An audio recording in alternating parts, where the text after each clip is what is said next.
नमस्कार। माउन्टेन समाचारमा स्वागत छ। म खगेन्द्र विष्ट र म नवराज पौडेल। सुरु गरौँ अहिलेसम्मका मुख्य समाचारहरूबाट।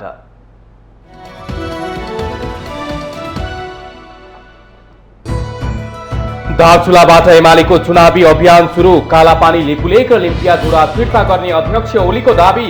नेपालले 1 इन्च जमिन नछाड्ने अडान।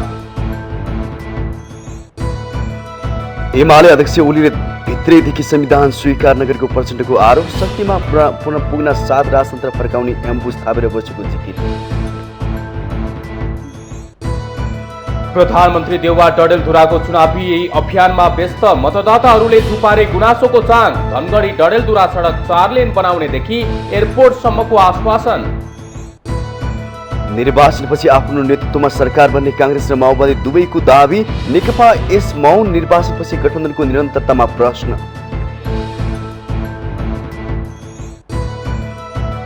नाबालिग बलात्कारको मुद्दामा क्रिकेटर सन्दीप लामिछानेलाई पूर्वपक्षका लागि थुनामा राख्न अदालतको आदेश। लामिछानेलाई केन्द्रीय कारागार पठाइयो।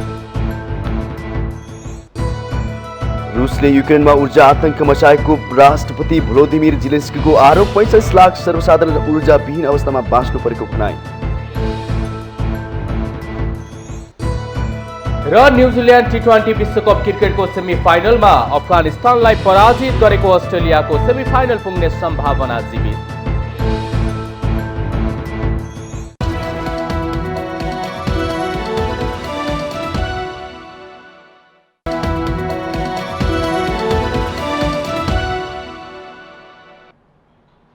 अब समाचार विस्तारमा। मक्सिर 4 गते नै आम निर्वाचनका लागि नेकपा एमाले शुक्रबार दार्चुलाबाट केन्द्रीय चुनावी अभियान सुरु गरेको छ। शुक्रबार दार्चुला सदरमुकाम खलङ्गामा चुनावी अभियानको पहिलो कार्यक्रमलाई सम्बोधन गर्दै अध्यक्ष ओलीले नेपालले आफ्नो 1 इन्च पनि जमिन कसैलाई नछोड्ने बताउनु भएको छ। उहाँले कालापानी लिपुलेक र लिम्पियाधुरा फिर्ता ल्याएरै छाड्ने दाबी गर्नुभयो। अध्यक्ष ओलीले सीमाको विषयमा भारतलाई सानो चित्त नदेखाउन आग्रह गर्नुभयो। उहाँले राष्ट्रियताको सवालमा नेपाल 1 इन्च जमिन कसैलाई छाड्ने पक्षमा नरहेको भन्दै मिचेको भूभाग फिर्ता ल्याएरै छाड्ने जिकिर गर्नुभयो। अध्यक्ष ओलीले दार्चुलामा बाटो निर्माण गर्ने विषयमा भारतले सधैँ झमेला झिक्ने गरेको आरोप लगाउँदै भारतीय पक्षले सडक निर्माणका क्रममा खसेको ढुङ्गा लागेर 12 वर्षीय बालकको मृत्यु भएको घटनामा गठबन्धन सरकारले तत्काल भारतसँग सोधखोज नगरेको टिप्पणी गर्नुभयो। विकास समृद्धि र स्थिरताका लागि एमालेलाई मत दिन आह्वान गर्दै उहाँले एमालेले गरेको चुनावी गठबन्धन स्वार्थको गठजोड नभएर राष्ट्रिय शक्तिको दाबी समेत गर्नुभयो। ओलीले शुक्रबार नै बैतडी र कञ्चनपुरमा आयोजित सभालाई पनि सम्बोधन गर्नुभयो। चुनावी अभियानका क्रममा उहाँ 40 जिल्लामा पुग्ने गरी कार्यक्रम तय भएको एमालेले जनाएको छ। मक्सिर 4 ओली सरकार मिसन 150 भन्ने नाराका साथ एमाले चुनावी मैदानमा उत्रेको छ।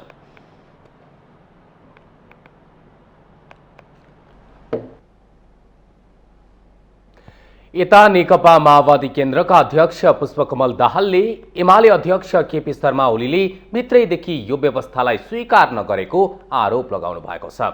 गोर्खामा आयोजित गठबन्धनको कोर सभालाई सम्बोधन गर्दै उहाँले एमाले अध्यक्ष ओलीले भित्री मनदेखि संविधान स्वीकार नगरेको जिकिर गर्नुभयो। ओली शक्तिमा पुग्न साथ राजतन्त्र फर्काउने एम्बुस थापेर बसेको आरोप लगाउँदै संविधान च्यात्ने काम गरेपछि आफ्नै प्रस्तावमा शेरबहादुर देउवालाई प्रधानमन्त्री बनाएको दाहालको भनाइ थियो। ओलीमा देश र जनताप्रति घात गर्ने प्रवृत्ति रहेको भन्दै दाहालले ओली प्रवृत्ति सच्चिने खालको नभएको टिप्पणी समेत गर्नुभयो। ओली अहिले पनि गोरु गाडावाला सिद्धान्तबाट दायाँ बायाँ नभएको उहाँको आरोप थियो। अध्यक्ष दाहालले देश जनताप्रति घात गर्नेलाई परास्त नगरेसम्म देश निरङ्कुशताको दाँचोमा पिसिने खतरा देखेपछि वर्तमान गठबन्धन बनाएको समेत दाहालको जिकिर थियो।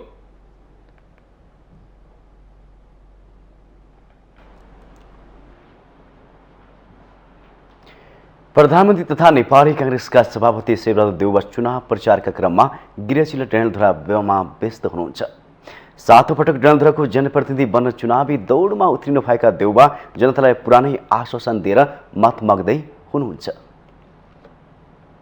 मङ्सिर 4 गते हुने प्रतिनिधि र प्रदेशसभा निर्वाचनको मिति नजिकिँदै गर्दा प्रधानमन्त्री एवं नेपाली कांग्रेसका सभापति शेरबहादुर देउवा गृह जिल्ला डडेलधुरामा व्यस्त हुनुहुन्छ। 5 पटक प्रधानमन्त्रीको ताज पहिरिसक्नुभएका देउवाप्रति जिल्लावासीहरूले गुनासोको चाङ थुपारेका छन्। मतदाताहरूले खानेपानी, सडक लगायतका समस्याहरू समाधान गरिदिन उहाँलाई आग्रह गरेका छन्। कालो पार्टी बनाउने भन्ने छ, ठिकै छ, आफ्नो धर्म हो, एउटा भोट दिन्छौँ हामीले सधैँ सेरोइ लादियो, अहिले पनि सेरोइ लादिने वाला छ। खानेपानी पुग्यो कि नै त? खानेपानी पुग्यो छ अरे घर घरै पुगेको छैन, अलि माथि छ हाम्रो छलौटामा। पानीको समस्या छ, के भन्छन्? लाडवाला पानी पुर्याउन आउँदा अब रोड पिछे पनि भनिया छ, खै दिने हुन् कि नै, गरिदिने हुन् कि नै, के भनिया छ हाम्रो नै कहिले दिए हाम्रो बोलेको तपाईँबाट हुने हो अरे, तपाईँलाई हाम्रो बोला भन्ने। प्रधानमन्त्री देउवाले सुदूरपश्चिमको विकासका लागि अबको 5 वर्षमा धनगढी डडेलधुरा 4 लेन सडक निर्माण, पश्चिम सेती परियोजनाको काम सुरुवात, डडेलधुरामा एयरपोर्ट निर्माण, मेडिकल कलेज सञ्चालन लगायत खानेपानीको समस्या समाधान र ग्रामीण सडकहरू कालोपत्रे गरिदिने आश्वासन दिनुभएको छ। पहिले यहाँ मेडिकल कलेज बनाउँछु भनेको हो, मेडिकल कलेज काम सुरुवात भइसकेको छ। मेडिकल कलेज धेरै कारणले यहाँ जरुरी छ। बालबच्चाहरू बिरामी पर्छ, पाजुरा, बझाङ, बैतडी, दाजुरा, त्यहाँ छिटो ल्याउन सकिन्छ। ल्यायो भने यहाँ कमसेकम करिब बच्चा पाउने महिला हुन्छन्, के हुन्छ, त्यो हुन्छ, यहाँ छिटो चाहिँ उपचार हुनसक्छ, बच्चाको उपचार पनि हुनसक्छ। त्यसैले चाहिँ यहाँ मेडिकल कलेज बनाएको छ, सुरुवात भइसकेको छ, पैसा पनि आइसकेको छ। प्रतिनिधि सभा उम्मेद्वारी दिएपछि उहाँ पहिलो पटक गृह जिल्ला पुग्नु भएको हो। प्रधानमन्त्री देउवा अझै केही दिन डडेलधुरामै रहेर जिल्लाको विभिन्न ठाउँमा आयोजना हुने चुनावी सभालाई सम्बोधन गर्ने कार्यक्रम रहेको छ। चुनावी सभामा उपस्थित कांग्रेसका नेता तथा कार्यकर्ताहरू देउवाको विकल्प नभएको भन्दै मतदातासँग मत मागिरहेका छन्। समस्त हाम्रा भोटरहरूलाई म एकदम विनम्र आफ्नो हृदयदेखि र सबै नेपाली कङ्ग्रेसको तर्फबाट पनि नेपाली सुदूरपश्चिम प्रदेश सदस्यको नाताले सबलाई विनम्र अनुरोध गर्दछु। यो मङ्सिर 4 गतेको चुनावलाई एकदम भव्य सभ्यताका साथमा सफल पारेर सम्मान्य प्रधानमन्त्रीजीलाई अत्याधिक बहुमतले विजय गरौँ भन्ने एकदमै सबलाई म विनम्र चाहन्छु। आज डडेलधुरा जिल्लामा हाम्रो सम्माननीय प्रधानमन्त्रीज्यू, नेपाली कांग्रेसका केन्द्रीय सभापति आदरणीय व्यक्तित्व श्री शेरबहादुर देउवाज्यूको यहाँ आउने भर्खर अब केही छिनमा यहाँ पुग्दै हुनुहुन्छ। उहाँको स्वागतका लागि डडेलधुराका आम दाजुभाइ तथा दिदीबहिनीहरू र अन्य जिल्लाका हाम्रा आदरणीय व्यक्तित्वहरू पनि स्वागतका लागि यहाँ लामबद्ध रूपमा उपस्थित हुनुहुन्छ। र डडेलधुरामा अब मङ्सिर 4 गतेको चुनावमा शेरबहादुर देउवाज्यूलाई चाहिँ अत्याधिक मतले विजय गराउनुहुनेछ भन्ने यो माहौल, यो हर्ष, यो उल्लासले जनाएको छ। र अझै सम्पूर्ण दाजुभाइ तथा दिदीबहिनीहरूलाई पनि म हार्दिक आभार गर्न चाहन्छु, भोट माग्न चाहन्छु र मङ्सिर 4 मा सबैले भोट दिनु होला भन्ने भनाइराख्न चाहन्छु। निर्वाचन आयोगले ठूला सभा र कार्यक्रम गर्न अनुमति दिएसँगै दलका शीर्ष नेताहरू जिल्ला दौडाहमा निस्किएका छन्। माउन्टेन टेलिभिजन एचडीका लागि डडेलधुरा सहकर्मी विमल जैरूको रिपोर्ट। सत्ता गठबन्धनमा नेपाली कांग्रेस र नेकपा माओवादी केन्द्र दुवैले आगामी निर्वाचनपछि आफ्नो नेतृत्वमा सरकारको परिकल्पना गरिरहेका छन्। माओवादी अध्यक्ष पुष्पकमल दाहालले भने पटक पटक आफ्नै आगामी प्रधानमन्त्री बन्ने बताउँदै आएका छन्। दाहालले प्रधानमन्त्रीको दावेदारी पेश गर्दा ठूलो दल बन्दै आफ्नो नेतृत्वमा सरकार बनाउने दाउ नेपाली कांग्रेसको पनि छ। एक रिपोर्ट। दलहरूले गठबन्धन बनाएर निर्वाचनमा जाँदा आगामी सरकारको नेतृत्व कसले गर्ने भन्नेमा बहस हुन थालेको छ। गठबन्धन सरकारको नेतृत्व गरिरहेको नेपाली कांग्रेस र प्रमुख साझेदार नेकपा माओवादीले चुनावपछिको सरकारमा नेतृत्व गर्ने आफ्नो दाबीसहित घोषणापत्र सार्वजनिक गरेका छन्। आफ्नो घोषणापत्रमा लोकतन्त्र र संविधानको रक्षार्थ नेपाली कांग्रेसको नेतृत्वमा सरकार भन्ने शीर्षकमा कांग्रेसले गठबन्धन सरकार गठनको औचित्य पुष्टि गर्दै आगामी 5 वर्षमा आफ्नो नेतृत्व कायमै राख्ने संकेत गरेको छ। देउवा नेतृत्वको सरकारले विगतमा वृद्ध भत्ताको उमेर 68 वर्षमा झारेको र अब आफ्नै नेतृत्वमा 65 वर्षमा झार्ने कांग्रेसले बताएको छ। नेपाली कांग्रेसले आगामी निर्वाचनमा शीर्ष दलको हैसियत बनाएर सरकार सञ्चालन गर्ने दाउ गरिरहेको छ। नेपाली कांग्रेस पहिलो पार्टी बन्छ भन्ने कुरामा दुविधा छैन। पहिलो कुरा, नेपाली कांग्रेस पहिलो पार्टी बन्छ। नेपालको वर्तमान संविधानको धारा 76 को उपधारा 2 ले 2 वा 2 भन्दा बढी दलहरू मिलेर सरकार बनाउन सक्ने जुन प्रावधान छ, त्यसकारणले गर्दा बहुमत आउने कुनै पनि दलको सम्भावना देखिँदैन। त्यसकारणले गर्दा नेपाली कांग्रेस पहिलो पार्टी बन्छ र अन्य दलहरूसँग, गठबन्धन भित्रै रहेका दलहरूसँग मिलेर हामी चाहिँ नेपाली कांग्रेसको नेतृत्वमा सरकार बनाउँछौँ। यता माओवादी केन्द्रले पनि अध्यक्ष दाहालकै नेतृत्वमा आगामी सरकार गठन गर्ने बताएको छ। माओवादी केन्द्रकै नेतृत्वमा किन भन्ने शीर्षकमा घोषणापत्रका 3 पृष्ठ खर्चिएको माओवादीले चुनावी नतिजा अनुकूल आए पार्टी अध्यक्ष प्रचण्डलाई सरकारको नेतृत्वमा अघि सार्ने प्रष्ट संकेत गरेको छ।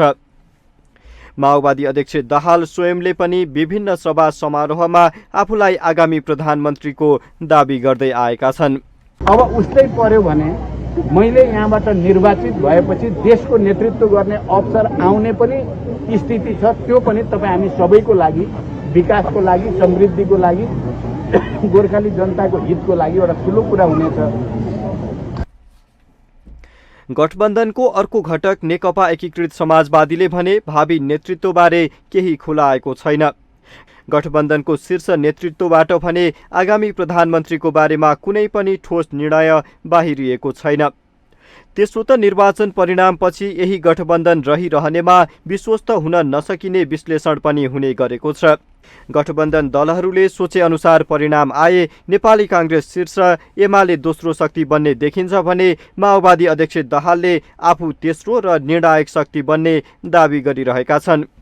यस्तोमा माओवादीलाई थम्थम्याउँदै कांग्रेसले फेरि नेतृत्व लिन सक्ला या दाहालले निर्णायक शक्तिको बलमा सत्तारोहण गर्न सक्लान् आगामी दिनमा देखिने नै छ। माउन्टेन टेलिभिजन एचडी का लागि सुजन चालिसेको रिपोर्ट।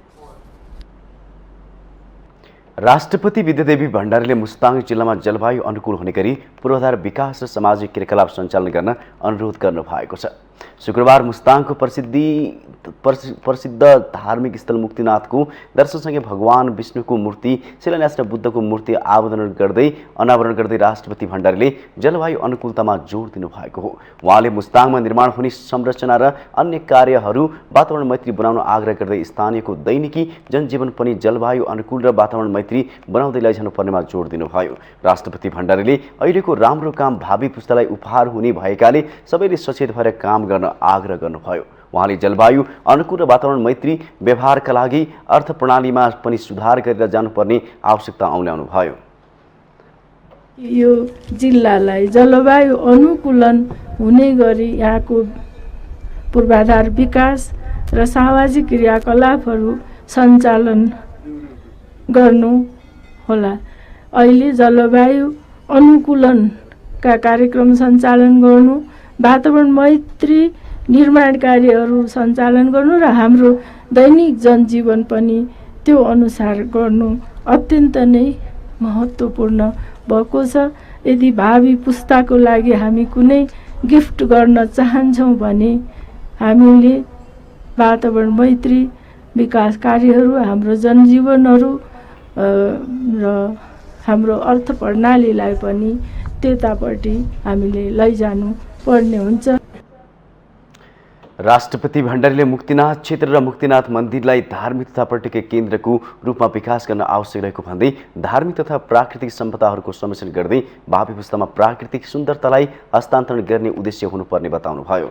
मुस्ताङको कोरला नाकाले चीनसँगको व्यापार व्यवसाय गर्न सहज हुने उल्लेख गर्दै राष्ट्रपति भण्डारीले भएकाले उत्पादनको सहजता, बजार र दुवै देशमा स्थल मार्ग हुँदै व्यापार विस्तारको नयाँ सम्भावना खोज्ने बताउनुभयो।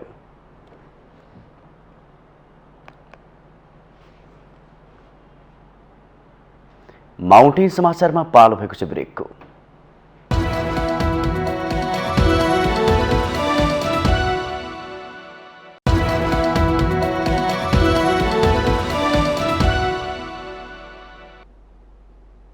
ब्रेकपछि पुनः स्वागत छ। अब बाँकी समाचार।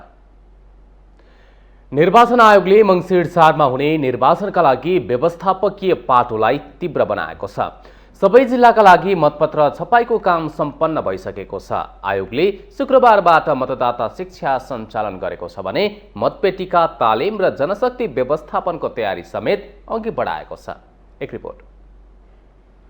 निर्वाचन आयोगले मङ्सिर 4 गते हुने प्रतिनिधि र प्रदेशसभा निर्वाचनको तयारी अन्तिम चरणमा पुर्याएको छ। आयोगले शुक्रबारबाट मतदाता शिक्षाको कार्यक्रम पनि सञ्चालन गरेको छ। विगतका निर्वाचनमा देखिएको मत बदरको संख्यालाई ध्यानमा राखी आयोगले कार्तिक 18 देखि मङ्सिर 1 गतेसम्म वडा तहसम्मै जनशक्ति परिचालन गरी मतदाता शिक्षा सम्बन्धी घरदैलो कार्यक्रम सञ्चालन गरिएको जनाएको छ। जसलाई बढी मतदाता शिक्षाको आवश्यकता छ त्यस्तो कुरा चाहिँ वडालाई बढी थाहा हुन्छ।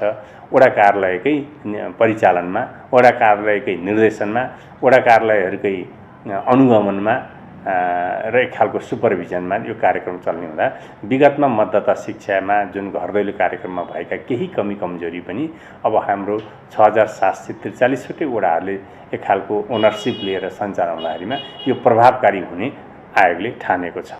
2048 सालदेखि 2079 सालको स्थानीय तहको निर्वाचनसम्म आइपुग्दा मत बदरको ग्राफमा कमी आउन सकेको छैन। गत स्थानीय तहको निर्वाचनमा कुल खसेको 1,25,84,000 मतमध्ये 2.4% मत पूर्ण रूपमा बदर भएको आयोगको तथ्याङ्क छ। हरेक निर्वाचनमा करोडौं खर्च गरेर मतदाता शिक्षा कार्यक्रम सञ्चालन गरे पनि मत बदरको संख्या कम गर्न नसकेपछि यसपटक भने आयोगले प्रविधिको उच्चतम प्रयोग गरी मतदातालाई मत हाल्ने प्रक्रियाको बारेमा जानकारी दिइरहेको छ। यो मतपत्रमा कुनै एक निर्वाचन चिन्ह रहेको कोठामा मात्रै हामीले स्वस्ति छाप लगाउनु पर्छ, एउटा मात्रै। मानौँ यो आरओले काट्दै गरेको मानिसको यो निर्वाचन चिन्हमा मलाई यदि मत दिनु मन लाग्यो भने मैले यो कोठामा मात्रै पर्ने गरी स्वस्ति छाप लगाउँदछु। यसरी स्वस्ति छाप लगाइसकेपछि अब यसमा लगाएको मसी अरू कुनै कोठा चिन्हमा नलपतियोस् भनेर हामीले होस पुर्याउनु पर्दछ। यसको लागि दुईटा तरिकाबाट, या त हामीले तलबाट यसरी पट्याएर यो मसीलाई यो सेतोतिर पार्ने गरी हामी पट्याउन सक्छौँ। यसको तलबाट तलको खण्ड चाहिँ बढी छ भने यसरी हामीले ल्याएर यसलाई अब यतापट्टि पट्याउँदाखेरिमा यतापट्टिको सेतो भागमा पर्न सक्छ। यदि कहिलेकाहीँ माथि चाहिँ बढी छ भने हामीले यसरी चाहिँ माथिबाट ल्याएर यसलाई यसरी पट्याउँदाखेरि यसको मसी चाहिँ यतापट्टि पर्न सक्ने गरी गर्न सक्छौँ। सँगै आयोगले प्राविधिक र व्यवस्थापकीय कामलाई पनि तीव्रता दिएको छ। आयोगले यसअघि नै समानुपातिक तर्फको मतपत्र छपाई सम्पन्न गरी सबै जिल्लामा पुर्याइसकेको छ भने प्रत्यक्ष तर्फ पनि सबै जिल्लाको मतपत्र छापिसकेको जनाएको छ। आयोगले हालसम्म समानुपातिक र प्रत्यक्ष गरी 8 करोड 3 लाख र नमुना 22 लाख गरी जम्मा 8 करोड 25 लाख मतपत्र छापेको निर्वाचन आयुक्त रामप्रसाद भण्डारीले जानकारी दिनुभयो। नमुना मतपत्र चाहिँ 22 लाख र खास सक्कली मतपत्र चाहिँ 8 करोड 3,94,500 गर्दा लगभग 8 करोड 25 लाख मतपत्र छापिएको छ। कर्णाली सुदूरपश्चिम लुम्बिनी गण्डकी प्रदेशमा ढुवानी सम्पन्न भइसकेको छ। अब पूर्वाञ्चल मध्य प्रदेश र अब बागमती प्रदेशमा यो छिट्टै हुन्छ। आयोगले हालसम्म कर्णाली सुदूरपश्चिम लुम्बिनी गण्डकी प्रदेशका निर्वाचन सामग्री ढुवानी गरिसकेको छ। प्रदेश 1 मधेस र बागमती प्रदेशमा चाँडै ढुवानी गर्ने गरी आयोगले तयारी गरेको छ। दलहरूले आफ्ना घोषणापत्रमा शिक्षा क्षेत्रको विकासका लागि आकर्षक कार्यक्रमहरू पस्काएका छन्। 10 वर्ष अघि गरिएको प्रतिबद्धताका धेरै अंश यसपटक पनि दोहोर्याएका छन्। दलहरूको प्रतिबद्धतालाई विज्ञहरूले भने सजावटको सामग्री भन्दै टिप्पणी गरेका छन्। दलहरूले शिक्षालाई पनि प्राथमिकता दिएर घोषणापत्र सार्वजनिक गरेका छन्। 10 वर्ष अघिका शैक्षिक प्रतिबद्धताले यसपटक पनि निरन्तरता पाएका छन्। ठूला दलहरूले चुनावी घोषणापत्रमा कक्षा 12 सम्म निशुल्क पठन पाठनको व्यवस्था मिलाउने प्रतिबद्ध गरेका छन्, जुन 2070 अघि पनि थियो। त्यसो त 2072 सालको संविधानले नै माध्यमिक शिक्षा कक्षा 12 सम्म निशुल्क हुने प्रत्याभूत गरिसकेको छ। त्यति मात्र होइन, संविधान जारी भएको 7 वर्षमा कुनै पनि सरकारले शिक्षा ऐन बनाउन सकेका छैनन्। कक्षा 8 सम्मको शिक्षा निशुल्क गर्न 2075 मा जारी भएको ऐन पनि कार्यान्वयन हुन सकेको छैन। कुल बजेटको 20% रकम शिक्षा क्षेत्रमा लगानी गर्ने संकल्प दलहरूले 10 वर्ष अघि नै गरिसकेका थिए। तर चालु आर्थिक वर्षसम्म आइपुग्दा शिक्षामा 11% बजेट मात्र विनियोजन गरिएको छ। चुनावी घोषणापत्र फुलबुट्टा भरिएको सजावटको सामग्री जस्तो मात्र भएको शिक्षाविद गोविन्द मानसिंह कार्की बताउनुहुन्छ। दुनियाँमा डेभलप कन्ट्रीहरूमा के देखिन्छ भन्दा शिक्षातर्फको बजेट चाहिँ मिनिमम 20% देखिन्छ र सुरुदेखि नै अब विभिन्न किसिमका समस्याहरू शिक्षा क्षेत्रका अब जस्तो पाठ्यपुस्तक पुर्याउने कुराहरू पाठ्यपुस्तक छपाइका कुराहरू र कलेजहरूमा शिक्षकको व्यवस्था दरबन्दीको व्यवस्था पुस्तकको व्यवस्था भवनको व्यवस्था धेरै समस्याहरू छन् त त्यो विषयमा खासै अहिलेसम्मका पार्टीहरूले गभर्मेन्टहरूले त्यति ध्यान दिए जस्तो मलाई चाहिँ लाग्दैन। माध्यमिक शिक्षासम्म देखिएको विभेद तथा द्वैत शिक्षा प्रणाली अन्त्य गर्न सामुदायिक विद्यालयको गुणस्तर सुधार र विद्यालयमा पुस्तकालय इन्टरनेट प्रयोगशाला प्रबन्ध गर्ने दलहरूको पुरानै नारा हो। देशभर वाइफाई इन्टरनेट र आधुनिक पुस्तकालय सहित सामुदायिक स्रोत केन्द्र बनाउने भनेर 2074मा घोषणा गरिसकेको थियो। विडम्बना अहिलेसम्म करिब 28% विद्यालयमा मात्रै इन्टरनेट सेवा पुगेको सरकारी तथ्याङ्क छ। तर फेरि राजनीतिक दलहरूले आगामी 5 वर्षमा 80% विद्यालयमा इन्टरनेट सेवा पुर्याउने घोषणा गरिएको छ। हाम्रो पार्टीका अध्यक्ष केपी शर्मा ओली प्रधानमन्त्री भएको बेलामा हामीले कोही पनि बालबालिका शिक्षाको उज्यालोबाट वञ्चित नहुन् भनेर बालबालिका भर्ना अभियानलाई तीव्रता दिएका थियौँ। त्यसमा राजनीतिक दल नागरिक समाज सङ्घ संस्थालाई समेत हामीले सहभागी गराएर सक्नेले नसक्ने बालबालिकाहरूलाई पढाइदिने पढाइको जिम्मा लिने कामको आरम्भ पनि गरेका थियौँ। कति हदसम्म त्यसले सफलता पनि हासिल गरेको छ। स्नातक उत्तीर्णलाई प्रमाणपत्रका आधारमा शैक्षिक ऋण उपलब्ध गराउने भनेर 2070 सालदेखि गरिएको घोषणा सरकारको नीति तथा कार्यक्रममा पनि आउने गरेको छ, तर कार्यान्वयन अलपत्रमा छ। आत्मसमीक्षा नगरी दलहरूले फेरि त्यही बाचा दोहोऱ्याएका छन्। सबै राजनीतिक पार्टीहरूले जुन शिक्षालाई फोकस गरेर आसन्न चुनावको लागि जुन घोषणापत्र जारी गर्नुभएको छ उहाँहरूले जे बोल्नु भएको छ त्यति कुरा गरिदिनु भयो भने शिक्षा हाम्रो देशको शिक्षा हामीले शङ्का गर्नुपर्ने ठाउँमा पुग्दैन। विगतका दिनहरू हेर्दाखेरि शङ्का गर्ने आधार छ, हुँदैन कि भन्ने। चुनावी प्रतिस्पर्धामा होमिएका दलहरूको घोषणापत्र वितरणमुखी कार्यक्रमको पुलिन्दा जस्तो मात्र देखिएको छ। माउन्टेन टेलिभिजन एचडीका लागि क्यामेरामा प्रदीप खलनका साथमा बटुक राजगिरीको रिपोर्ट। नेकपा एमालेका उपाध्यक्ष विष्णु पौडेलले देशमा विकास र जनताको माग पूरा गर्न नेकपा एमालेको सरकार आवश्यक भएको दावी गर्नुभएको छ।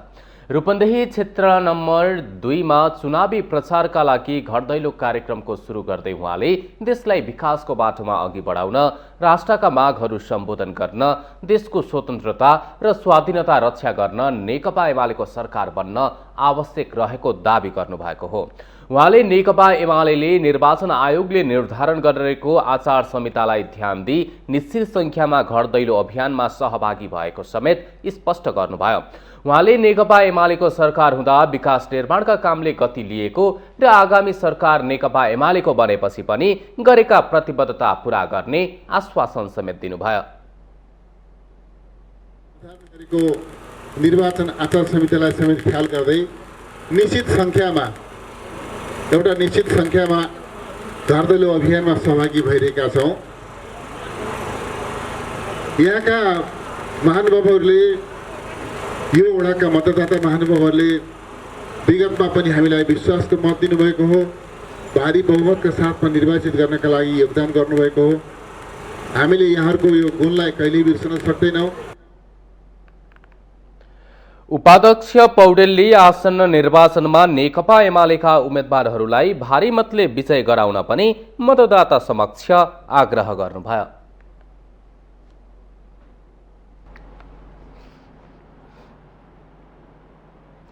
नेपाल नागरिक उड्डयन प्राधिकरणका महानिर्देशक प्रदीप अधिकारीले पोखरा अन्तर्राष्ट्रिय विमानस्थलको ग्राउन्ड ह्यान्डलिङ नेपाल नागरिक उड्डयन प्राधिकरण आफैले गर्ने बताउनु भएको छ। गौतम बुद्ध अन्तर्राष्ट्रिय विमानस्थलमा भैरवा कोलालामपुर उडानको उद्घाटन कार्यक्रमपछि महानिर्देशक अधिकारीले पोखरा अन्तर्राष्ट्रिय विमानस्थलको ग्राउन्ड ह्यान्डलिङको काम प्राधिकरणले गर्ने बताउनु भएको हो। उहाँले पोखरा अन्तर्राष्ट्रिय विमानस्थलको ग्राउन्ड ह्यान्डलिङ अरू कसैलाई दिने अवस्था प्राधिकरण नभएको स्पष्ट पार्नुभयो। यो विषयमा धेरै विवाद भएका कारण प्राधिकरणले सो निर्णय गर्नु परेको अधिकारीको भनाइ छ। पोखरा अन्तर्राष्ट्रिय विमानस्थलको ग्राउन्ड ह्यान्डलिङ आजको दिनसम्म हाम्रो तपाईँले योजना सुन्यो भने अब यसको ग्राउन्ड ह्यान्डलिङ पनि नेपाल नागरिक उड्डयन प्राधिकरण स्वयं गर्नेछ पोखराको। त्यस कारणले पोखराको विमानस्थलमा अब कि प्रतिस्पर्धात्मक हुनेछ कि प्राधिकरण आफैले गर्नेछ। यसको उपाध्यक्ष उहाँले गौतम बुद्ध अन्तर्राष्ट्रिय विमानस्थल राम्रोसँग सञ्चालन गर्नका लागि सबै पक्ष जिम्मेवार भएको बताउनुभयो। विमानस्थल सञ्चालनका लागि पर्यटन प्रवर्धन गर्नुपर्ने र देश र विदेशमा प्रचार प्रसार गर्नुपर्नेमा उहाँको जोड थियो। हिमालयन एयरलाइन्सले हालका लागि भैरवाबाट नियमित चार्टर्ड उडान गरिने र आगामी दिनमा भने शेड्युल उडान गर्ने जनाएको छ।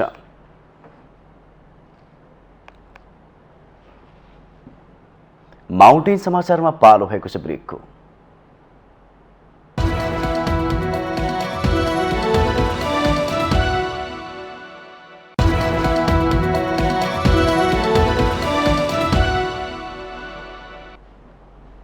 ब्रेकपछि पुनः स्वागत छ। अब बाँकी समाचार। मङ्सिर 4 गते हुने प्रतिनिधि तथा प्रदेशसभा निर्वाचन नजिकिएसँगै निर्वाचन आयोगले पनि काममा तीव्रता दिएको छ। निर्वाचन अन्तर्गत प्रतिनिधि सभा सदस्यतर्फ पहिलो हुने निर्वाचित हुने निर्वाचन प्रणालीको विभिन्न जिल्लाको विवरण सार्वजनिक गर्ने क्रममा आयोगले काठमाडौँ जिल्लाको क्षेत्रगत विवरण सार्वजनिक गरेको छ। कस्तो छ त काठमाडौँ जिल्लाको क्षेत्र अनुसारको निर्वाचन विवरण। एक रिपोर्ट। सबैभन्दा धेरै निर्वाचन क्षेत्र रहेको काठमाडौँको क्षेत्र नम्बर 1 मा 45,018 मतदाता छन्।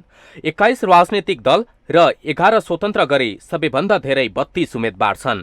यो क्षेत्रमा 22 मतदान स्थल र 52 मतदान केन्द्रबाट मतदान गर्ने व्यवस्था गरिएको छ। सबैभन्दा धेरै 81,970 मतदाता रहेको काठमाडौँ क्षेत्र नम्बर 2 मा राजनीतिक दलका 20 तथा 10 स्वतन्त्र गरी 30 उम्मेद्वार बीच प्रतिस्पर्धा हुनेछ। 95 मतदान केन्द्र कायम भएको क्षेत्र नम्बर 2 मा 40 मतदान स्थल तोकिएको छ।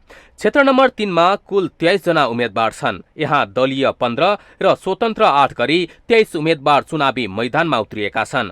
त्यस्तै क्षेत्र नम्बर 4 मा 69,752 मतदाताका लागि 33 मतदान स्थल र 82 मतदान केन्द्र राखिने आयोगले जनाएको छ। 29 पुरुष र 2 महिला उम्मेद्वार रहेको यो क्षेत्रमा 14 जना स्वतन्त्र र राजनैतिक दलका 17 उम्मेद्वार छन्। काठमाडौँ क्षेत्र नम्बर 5 मा 29 उम्मेद्वार मैदानमा छन्। 15 राजनैतिक दलका तथा 14 जनाले स्वतन्त्र उम्मेद्वारी दिएका छन्। काठमाडौँ क्षेत्र नम्बर 6 को कुरा गर्ने हो भने राजनैतिक दलबाट 13 र 11 स्वतन्त्र गरी कुल 24 उम्मेद्वार चुनावमा होमिएका छन्। यो यस्तो क्षेत्र हो जहाँ 23 पुरुष उम्मेद्वार हुँदा महिला उम्मेद्वार 1 जना मात्रै छन्। काठमाडौँ क्षेत्र नम्बर 7 मा राजनैतिक दलले 13 उम्मेद्वार उठाउँदा त्यो भन्दा धेरै 16 स्वतन्त्र उम्मेद्वारहरू सांसद बन्ने होडबाजीमा छन्। त्यस्तै क्षेत्र नम्बर 8 मा राजनैतिक दलका 16 र स्वतन्त्र गरी कुल 19 उम्मेद्वार छन्। 23 मतदान स्थल रहेको यो क्षेत्रमा मतदाताले 61 मतदान केन्द्रबाट भोट हाल्न सक्नेछन्। यता क्षेत्र नम्बर 9 का 72,173 मतदाताले राजनैतिक दलबाट 12 र स्वतन्त्रबाट 10 जना गरी कुल 22 उम्मेद्वार मध्ये एकलाई प्रतिनिधि सभाको सदस्य चुन्नेछन्। काठमाडौँको क्षेत्र नम्बर 10 मा राजनैतिक दलका 15 र स्वतन्त्र 3 गरी 18 उम्मेद्वार बीच प्रतिस्पर्धा हुँदैछ। यहाँ 16 पुरुष र 2 महिला उम्मेद्वार छन्। उनीहरूलाई क्षेत्र नम्बर 10 का 76,906 मतदाताले 97 मतदान केन्द्रबाट मतदान गर्न सक्नेछन्। माउन्टेन टेलिभिजन एसटीका लागि नवराज पौडेल, काठमाडौँ। आसन्न निर्वाचन सुनसरीको निर्वाचन क्षेत्र नम्बर 4 मा पनि धेरैको चासो रहेको छ।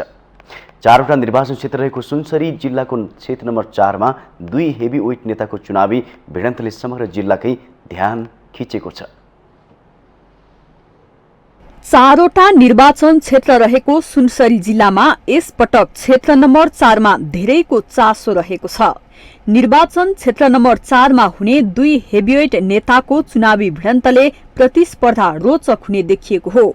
यहाँ लोकतान्त्रिक गठबन्धनका तर्फबाट सरकारका प्रवक्ता समेत रहनुभएका संचार तथा सूचना प्रविधि मन्त्री ज्ञानेन्द्र बहादुर कार्की चुनावी मैदानमा हुनुहुन्छ। अघिल्लो निर्वाचनमा भोजपुरबाट सुनसरी झरेर विजयी भएका कार्कीले फेरि त्यहीबाट सुनसरी 4 बाट पुनः आफ्नो उम्मेदवारी दोहोर्याउनु भएको हो। यद्यपि सो क्षेत्रका आम मतदाताहरू भने मन्त्री कार्कीको गत चुनाव पछिका कामबाट सन्तुष्ट देखिएका छैनन्। उहाँका प्रतिस्पर्धी एमालेका जगदीश कुसियत स्थानीय नेता हुनुहुन्छ। कोशी गाउँपालिकाको साबिक श्रीपुर घर भएका कैसियत बाबु बाजेको विरासत धान्दै अघि बढेका र समुदायमा समेत भिज्नुभएका नेताको रूपमा परिचित हुनुहुन्छ। सुनसरीमा 1,28,065 जना मतदाता छन्। मतदाताहरूले 5 वर्षको विकास निर्माण, जंगली जनावर नियन्त्रणका लागि भएका प्रयासको राम्ररी नै मूल्याङ्कन गरेका छन्। हाम्रो त हात्ती आतंक धेरै छ, अर्नाको पनि छ। पहिला चुनाव जितेको बेला हामी भाषणमा ठुलो भाषण गर्यौं, हामी त घेरा गर्छौं, हामी विकासको काम धेरै गर्छु भनेर गयो, तर काम पनि केही पनि भएको छैन। नेता आए पनि हुनेलाई केही छैन। यहाँ हामी यो जनतालाई चाहिँ उही भेडा बाख्रा बनायो। यो बाढी पीडित बढ्ने यत्रो 50 वर्ष भइसक्यो बाढी पीडितको समस्या कसैले नि समाधान गर्न सक्नेवाला छैन। आश्वासन मात्रै यो चुनावको बेला चाहिँ चहलपहल छ, चुनाव सकेपछि सक्यो, यो खेल खतम। मन्त्री कार्की भने आसन्न निर्वाचनले समृद्धि र विकासको आकांक्षालाई कार्यतालिकाको आधारमा अघि बढाउन सुरु गर्ने बताउनुहुन्छ। मन्त्री कार्की मतदातासँग मत माग्नका लागि घर दैलो कार्यक्रममा व्यस्त हुनुहुन्छ। मङ्सिर 4 गते हुने सम्पन्न हुने निर्वाचनले देशलाई जनताको विकास र समृद्धिको आकांक्षा जुन छ त्यस आकांक्षालाई अब कार्यतालिकाको आधारमा अगाडि बढाउने समयको प्रारम्भ यो निर्वाचनले गर्ने। सुनसरी 4 मा कार्की र जगदीश दुवै मतदाता रिझाउन प्रयासरत हुनुहुन्छ। निर्वाचनको मिति नजिकिँदै गर्दा उम्मेद्वारहरूले चुनावी प्रचार र घरदैलो कार्यक्रम बढाउँदै लगेका छन्। नेताको आश्वासन मात्रले आजित भएका मतदाताले यसपटक कस्तो निर्णय गर्छन् त्यो भने मङ्सिर 4 को निर्वाचनले नै तय गर्नेछ। माउन्टेन टेलिभिजन HD का लागि राजनीतिक ब्युरोको रिपोर्ट। राष्ट्रिय क्रिकेटर सन्दीप लामिछानेलाई नाबालिग बलात्कारको मुद्दामा पूर्वपक्षका लागि जेल चलान भएका छन्। उनलाई थुनामा पठाउन जिल्ला अदालत काठमाडौँले आदेश दिएको छ। गत मंगलबारदेखि जारी सुनवाईको क्रममा शुक्रबार पीडितको पक्षबाट जवाफी बहस सकिएपछि जिल्ला न्यायाधीश माधव प्रसाद घिमिरेले सन्दीपलाई पूर्वपक्षका लागि थुनामा पठाउन आदेश दिनुभएको हो। थुन्सेकको बहसका क्रममा सन्दीपका वकिलहरूले नाबालिग भनिएकी किशोरीको उमेर 18 वर्ष 3 महिना भइसकेकाले अभियोग नै गलत भएको तर्क गरे पनि अदालतले फैसला नहुन्जेल सन्दीपका लागि जेलको बाटो देखाएको हो। अदालतको आदेशसँगै उनलाई केन्द्रीय कारागार जगन्नाथ देवल पठाएको छ। राष्ट्रिय क्रिकेट टोलीका निलम्बित कप्तान लामिछाने विरुद्ध परेको मुद्दामा जिल्ला न्यायाधिवक्ता कृष्ण भण्डारी र निजी वकिल शान्ति रिस्वाल काफ्लेले जवाफी बहस सकेपछि आदेश आएको हो। बिहिबार लामिछानेका तर्फबाट बहस सकिएको थियो। शुक्रबारका लागि हेर्दैमा राखिएको मुद्दामा सरकारी पक्षलाई प्रतिवाद गर्ने समय दिएको थियो। सरकारी वकिल कार्यालयले दर्ता गरेको मुद्दामा लामिछानेलाई 10 देखि 12 वर्षसम्म कैद सजाय माग गरिएको थियो। यस्तै 5 लाख रुपैयाँ पीडितलाई क्षतिपूर्ति भराउनु पर्ने माग पनि अभियोग पत्रमा गरिएको थियो। तर लामिछानेले भने आफू निर्दोष रहेको र बलात्कार नगरेको बयान सरकारी वकिल र इजलासमा पनि दिएका थिए।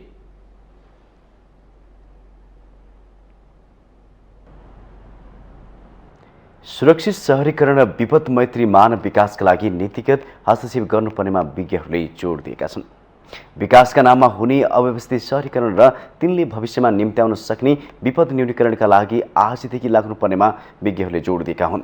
काठमाडौँमा सम्पन्न सम्मेलनमा नेपालको तर्फबाट सहभागी विज्ञ डाक्टर सुरज लामिछानेले नेपाल लगायत टर्की, केन्या, इक्वेडर र बेलायतका 90 जना वैज्ञानिकहरू सहभागी सम्मेलन मुख्य गरी जोखिमयुक्त शहरीकरण निर्माणका बहुपक्षीय उपायका बारेमा केन्द्रित रहेको जानकारी दिनुभयो।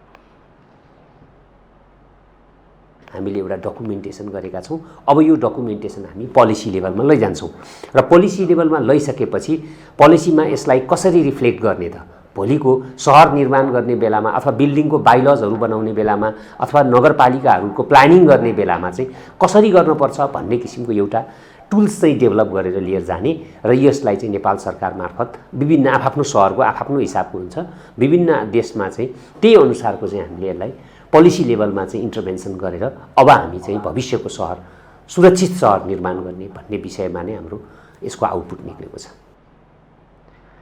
भोलिको सहर परियोजना अध्ययनमा सहभागी बेलायत स्थित इडीबर्ग विश्वविद्यालयका प्राध्यापक डाक्टर मार्क पेलिङ्गले विपद मैत्री मानव विकास र भोलिको सुरक्षित सहरका लागि आजै विपद पुनः पूर्व अनुमान सहितको योजना र नीति बनाउनु पर्नेमा सम्मेलनले जोड दिएको बताउनुभयो। सम्मेलन 5 दिनसम्म सञ्चालन भएको थियो।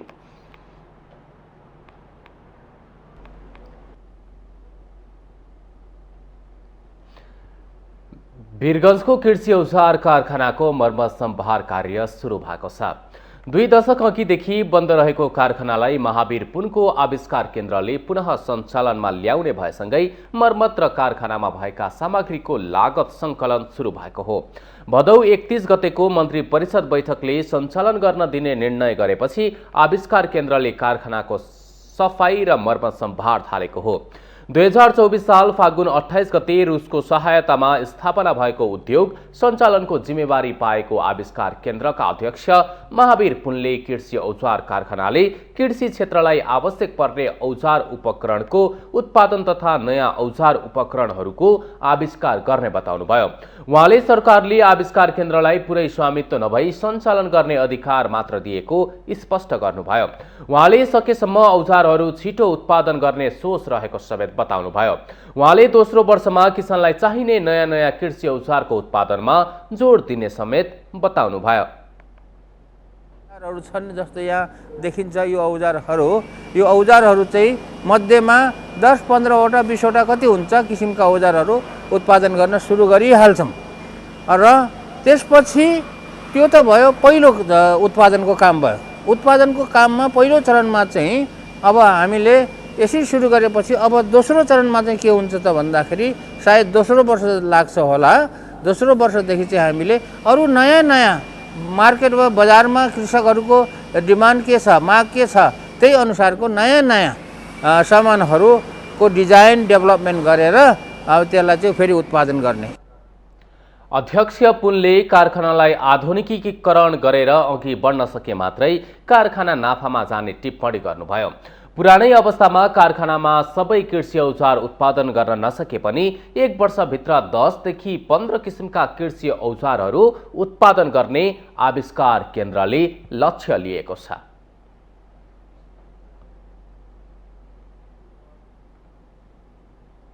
माउन्टेन समाचारमा फेरि पालो भएको छ ब्रेकको।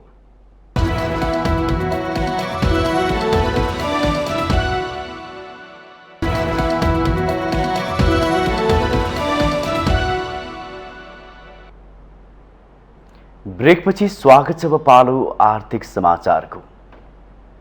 आर्थिक समाचारको साथमा मेरो देश मेरो जगदम्बा सिमेन्ट, गुणस्तरको नयाँ स्तर Riddhi Siddhi cement, Jagadamba super sign तथा ग्याल्वा प्लस जस्ता पाता जीवनभरको भरोसा। मेगा बैंक नेपाल लिमिटेड, विश्वास जित्दै अघि बढ्दै। सर्वोत्तम सिमेन्ट, सर्वोत्तम मजबुती।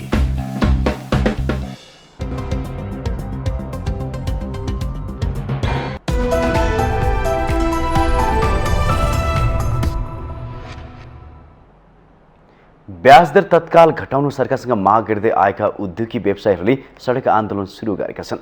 नेपाल उद्योग वाणिज्य महासङ्घको नेतृत्वमा उद्योगी व्यवसायीहरूले शुक्रबार काठमाडौँको माइतीघर मण्डलमा बैंक तथा वित्तीय संस्थाहरूले ब्याज दर दोब्बर गरेर आतंक फैलाएको भन्दै त्यसको मौन विरोध प्रदर्शन गरेका हुन्। उनीहरूले मुलुकको उद्योग व्यवसायलाई बचाउनका लागि 1 अङ्कको ब्याज दर कायम गर्न र तत्कालका लागि लिलामी गर्ने नीतिगत व्यवस्था खारेज गर्न पनि सरकारको ध्यानाकर्षण गराएका छन्। विगत 6 महिना यता मात्रै ब्याज दर दोब्बर वृद्धि गरेर आफूहरूलाई मारमा पारेकाले सरकारको विरुद्धमा सडक आन्दोलन गर्न बाध्य हुनु परेको महासङ्घका उपाध्यक्ष दिनेश श्रेष्ठले बताउनुभयो। उहाँले स्वदेशी उद्योगी व्यवसायीहरूलाई मारमा पार्ने काम बैंक तथा वित्तीय संस्थाहरूले गरेकाले मुलुकको अनधिकृत व्यापार फस्टाएको भन्दै आक्रोश समेत व्यक्त गर्नुभयो। व्यवसायीहरूले सरकारद्वारा बैंकिङ तरलता, बैंक ब्याज दर लागत न्यूनीकरणका लागि सुझाव दिन गठित उच्च स्तरीय समन्वय समितिले काम नगरेकोमा पनि आक्रोश पोखेका छन्। भएका विरोधका कारण माननीय अर्थमन्त्रीज्यूबाट स्पष्ट रूपमा तरलता, बैंक ब्याज दर, वित्तीय लागत न्यूनीकरणका लागि सुझाव दिन उच्च स्तरीय समन्वय समिति गठन गरिएको थियो। तर हालसम्म पनि यसतर्फ सुधारका केही पनि पहल नहुँदा हाम्रो धैर्य तुटिएको अवस्था छ। बढाउनु भने के ठिक छ?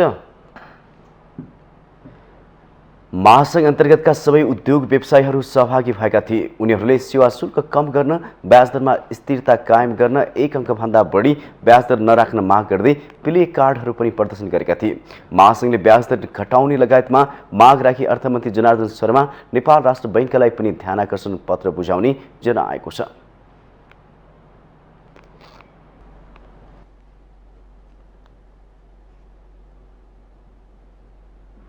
अब पालो अन्तर्राष्ट्रिय समाचारको।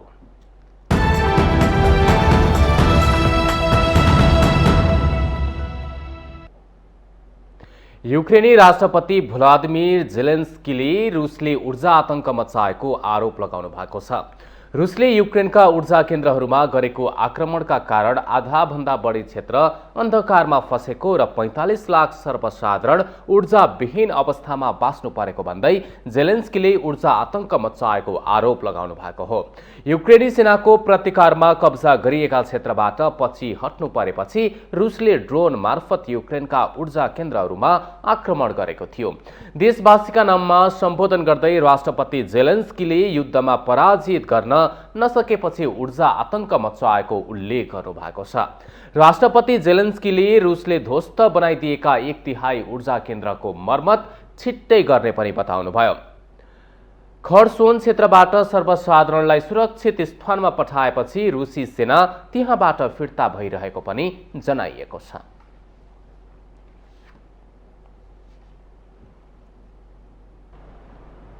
अब पालो खेल समाचारको।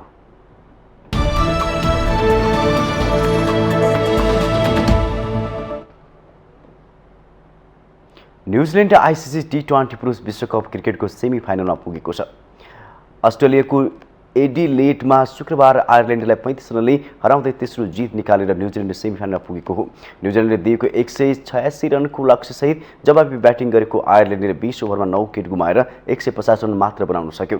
न्युजिल्यान्डका लागि लकी फर्गुसनले 3 तथा मिचेल स्टार्नर, टिम साउथी र इस्सोदीले 2 विकेट लिए। पहिला ब्याटिङ गरेको न्युजिल्यान्डले 20 ओभरमा 6 विकेट गुमाएर 185 रन बनाएको थियो। आइसिसी T20 पुरुष विश्वकप क्रिकेटमा घरेलु टोली अस्ट्रेलियाले जित निकालेको छ। शुक्रबार नै भएको अर्को खेलमा अस्ट्रेलियाले अफगानिस्तानलाई 4 रनले हराएको छ। अस्ट्रेलियाले दिएको 169 रनको लक्ष्य पछ्याएको अफगानिस्तानले 20 ओभरमा 7 विकेट गुमाएर 164 रन मात्र बनाउन सक्यो। अफगानिस्तानका लागि राशिद खानले अभिजित रहँदै 48 रन बनाए। त्यसअघि पहिले ब्याटिङ गरेको अस्ट्रेलियाले 20 ओभरमा 8 विकेट गुमाएर 168 रन जोडेको थियो। अस्ट्रेलियाका लागि ग्लेन मैक्सवेलले अभिजित रहँदै 54 रनको अर्धशतकीय इनिङ खेले। जितसँगै अस्ट्रेलियाले सेमी फाइनलमा पुग्ने सम्भावना कायम राखेको छ।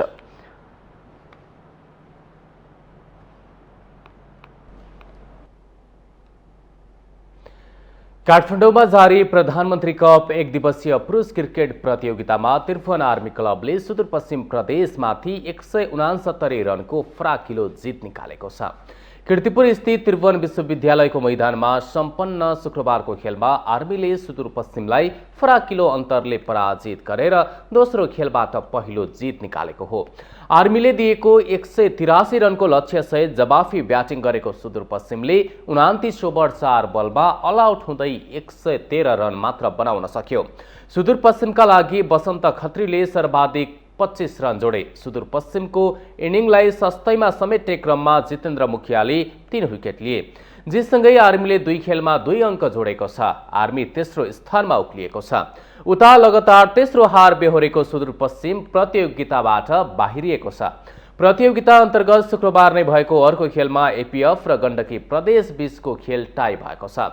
यससँगै दुवै टोलीले 1-1 अङ्क बाँडेका छन्। मैदान ओसिलो भएका कारण 43 ओभरमा घटाइएको खेलमा एपीएफले दिएको 116 रनको लक्ष्य गण्डकीले 31 ओभरमा 9 विकेट गुमाएर 115 रन बनायो।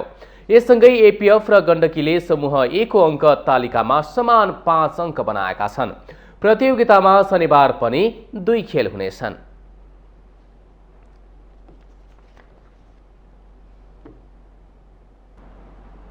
माउन्टेन समाचारमा फेरि पालो भएको छ ब्रेकको।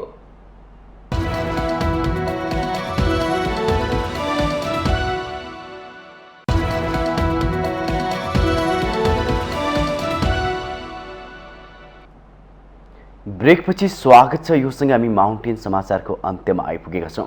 जाँदा जाँदै मुख्य समाचार पुनः एकपटक।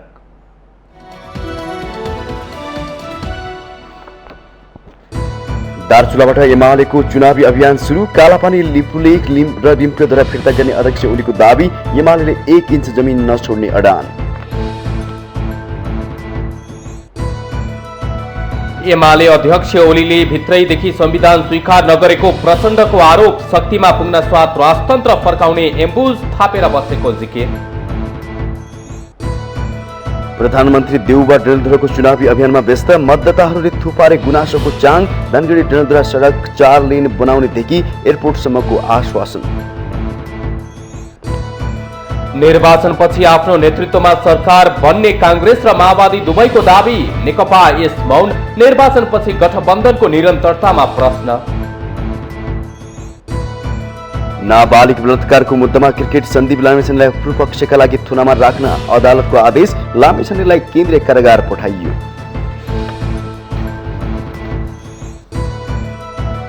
रुसले युक्रेनमा ऊर्जा आतंक मचाएको राष्ट्रपति जेलेन्स्कीको आरोप। 45 लाख सर्वसाधारण ऊर्जा विहीन अवस्थामा बाँच्नु परेको भनाई।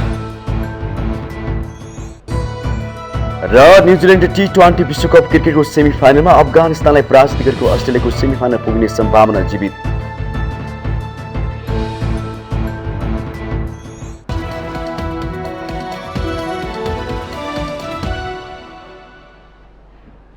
अहिलेलाई माउन्टेन समाचार सकियो। सत्य, तथ्य र निष्पक्ष समाचारका लागि माउन्टेन टेलिभिजन HD हेर्दै रहनुहोला। नमस्कार।